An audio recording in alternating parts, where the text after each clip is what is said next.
Amar Raine was finally touching down after 12 long years. 4 black SUVs were waiting for him at the airport. He slid into the lead car. One of the trailing vehicles cut ahead while the other 2 fell in behind. His forehead was creased with tension.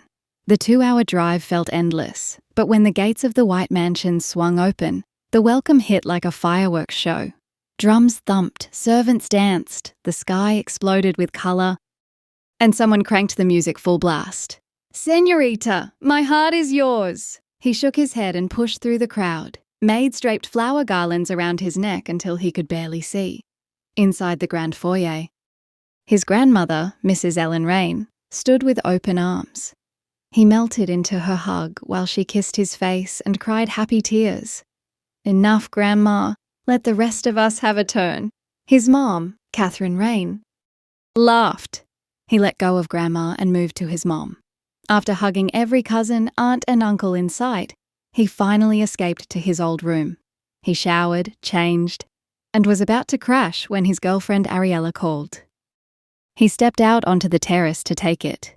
When he hung up and turned, his eyes landed on a figure on the swing in the lawn below. She was wrapped in a white dress. When she stood, her dupatta slipped off and long, dark hair spilled down her back. He froze, completely stunned by her beauty. Then he shook it off, went back inside, and collapsed on the bed. The next day flew by riding through the fields, shaking hands with workers, catching up with old friends. After dinner, he crashed again. A couple hours later, he jolted awake and headed back to the terrace. There she was, again. Same white outfit, same swing. He bolted downstairs and across the lawn. The second he stepped onto the grass, she vanished. Disappointed, he turned to leave and nearly ran straight into his mom. "Mom, who's the girl in white sitting on the swing? She was there last night too." Catherine gave him a long, hard look. "Why do you care?" "I don't really, just curious. If you don't want to tell me, fine. That's the girl you left behind all those years ago, the one you gave your name to." He'd already started walking away when her words hit him like a brick. He spun around. "She's still here? You should have let her live her own life. I told you back then, this marriage means nothing to me. She was 6 years old. She didn't even know what marriage was. You tied her to me so Aunt Clara's money wouldn't slip away. I didn't accept it then and I don't accept it now. Besides, there's someone else in my life." "I can't think about anyone but Ariella." Catherine's eyes flashed. "Oh, really? And what about that little girl? What did she ever do to deserve this?" "Uncle has 2 sons. Marry her off to Tyler or Moses." "But she's your legal wife, you selfish jerk. And Tyler and Moses are already engaged to your sisters. Keep your garbage ideas to yourself. When you head back to New York, you're taking her with you. I don't care what you do, drag her. Dump her, whatever. But hear me loud and clear. Tyler and Moses will be my sons-in-law. I'm keeping my daughters close. They're family. As for your wife, do whatever you want with her. Just get her out of my house." "I'm done. Moses has been sniffing around her way too much. What's the problem? If Moses is interested, let him have her. Why force her on me? Everyone deserves to marry who they love. You did the same thing to Big Bro. Forced him to marry Pippa's sister when he was in love with his college girlfriend. Now you want to do it to Moses? He's never going to love Mira. Why can't you see that? Don't you dare lecture me. Love, choice, all that fairy tale crap. Once you're married, you figure it out. You live together. You make it work. Life's just about getting by." He stormed off to his room, slammed the door, and dropped onto the couch. Memories from 12 years ago flooded back. He was 20 when Uncle and Aunt died in the crash. Their 6-year-old daughter, Rohma, was about to be sent to her maternal grandparents.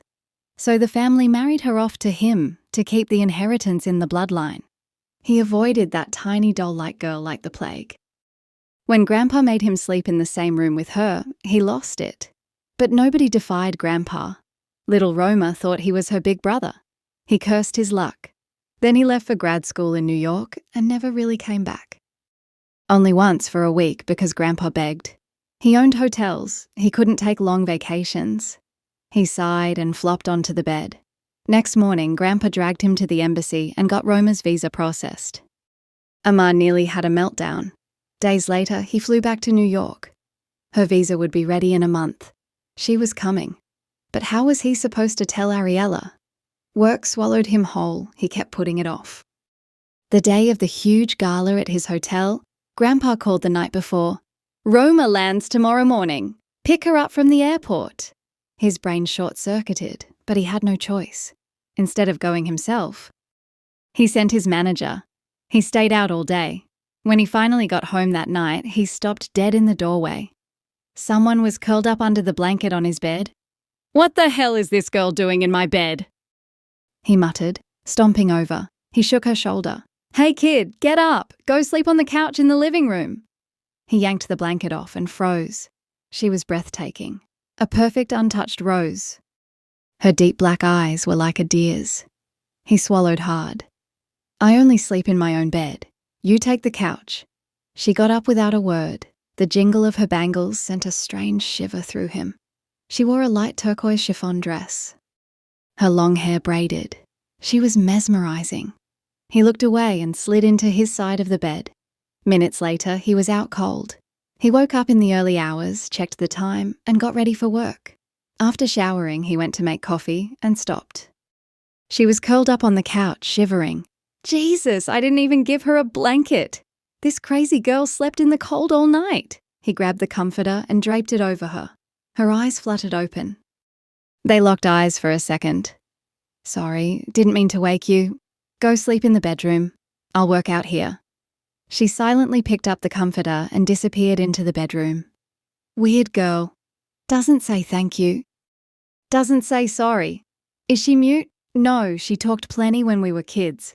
He shook his head, made coffee, and started working. Around 5, he stumbled back in, eyes heavy. She was in the bathroom. When she stepped out without her scarf, he couldn't look away. She quickly threw it on and turned to him. "Which way is east for prayer?"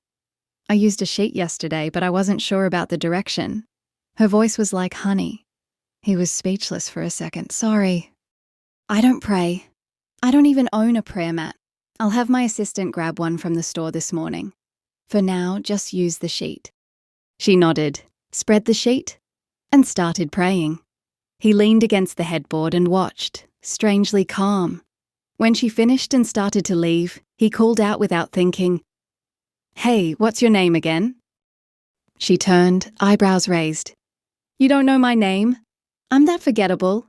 He felt his face burn. She left without another word. He checked her visa paperwork. Rohma. "Right, Rohma. Gotta remember that or it'll be a huge insult." He crashed again. When he woke up later, the apartment smelled amazing. He walked into the kitchen. Rohma was making omelettes. He dragged a chair over and sat. She slid a tray with paratha and a perfect omelette in front of him. "Wow. Best omelette I've ever had. I've tried making these 1,000,000 times. Always too much salt or too much pepper. You gotta teach me before you leave. Make yourself at home. If there's a guy you like, just tell me. I'll get the divorce fast and even go propose for you myself. I don't like any guy. You cool if I marry someone else?" She laughed softly. "Would you cancel your wedding if I said no?" He stared at his plate, ashamed. She said, "Allah Hafiz," and left for the day. On his way to the office, he picked up Ariella. "Let's grab breakfast somewhere," she said. "I already ate. Rohma made it." "Who the heck is Rohma?" "Just a girl I hired. She cooks Pakistani food. I'll have her cook for everybody one day." He'd lied without blinking. That evening, he came home to a spotless apartment. Everything gleamed. He went to the bathroom. His towel was missing. "Rohma, where's my towel?" It was in the bathroom. I washed it. "I send laundry out once a week." "So you use the same towel for 7 days?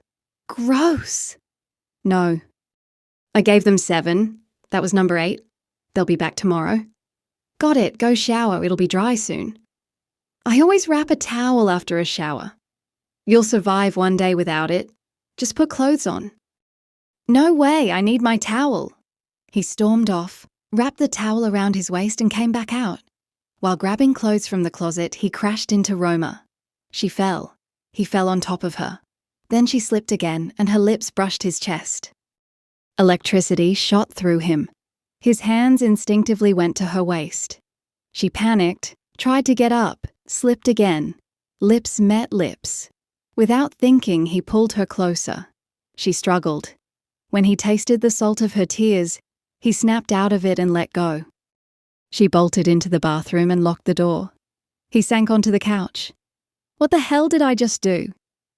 A long time later, she came out, silently set his dinner on the table, and left. He gathered his courage. I'm sorry. I didn't mean to. I'm human, I messed up. She didn't answer, took her plate, and ate outside.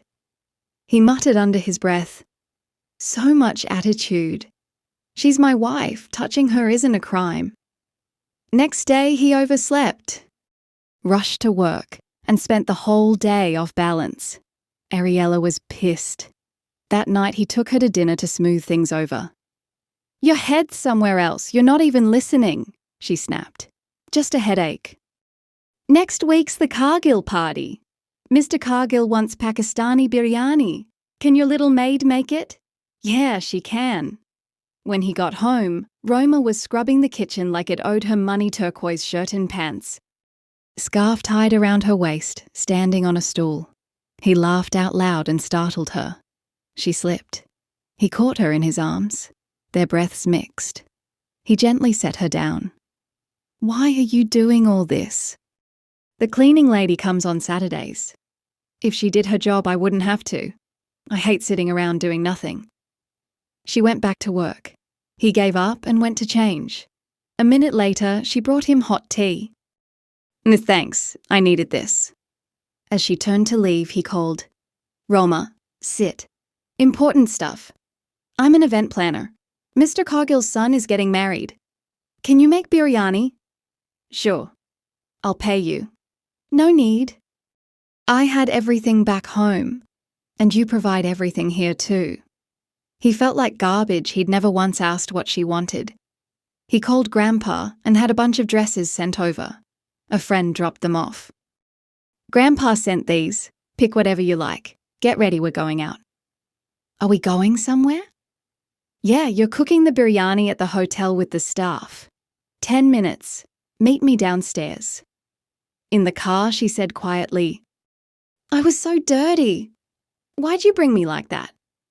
One thing, don't tell anyone there that you're my wife. The colour drained from her face, but she stayed silent. He dropped her in the kitchen and walked away. She made the biryani and an ice cream cake that blew everyone away. Mr. Cargill tasted everything. Suddenly the lights cut out. A spotlight hit Rohma on the stairs. She froze, looking around in panic while every eye in the room locked on her. Get that light off her! The spotlight belongs on the bride and groom! Ariella screamed. Lights came back. Rohma vanished. Who's the girl? Mr. Cargill asked. Just staff helping out. My personal chef. Ariella lied quickly. She's gorgeous. Bring her over. Let her taste the food. Amar tried to stop it, but Ariella dragged Rohma out. Cargill tasted the biryani, then reached for her cheek. Rohma flinched back. Can you loan her to me for a few days? I'd love some company. Rohma looked at Amar in desperation. Watch yourself, Cargill, Amar roared. You're talking to me like that over some servant girl? This deal is your dream. Ariella hissed. If someone offered you to him, would I stay quiet? You're a woman. How do you not respect another woman? You're comparing me to that two-bit nobody? Yeah, because there is no comparison. And she's not nobody. She's Amar Raine's wife. Perfect timing, actually.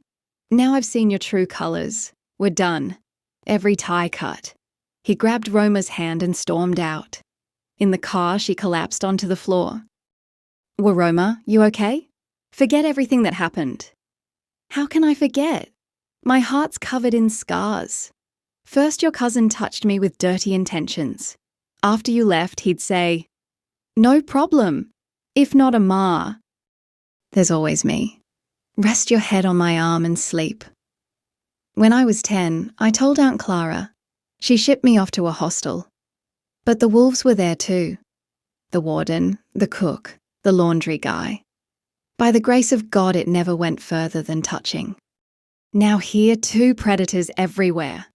If you need to grow your business, I'll do whatever it takes. Just don't leave me.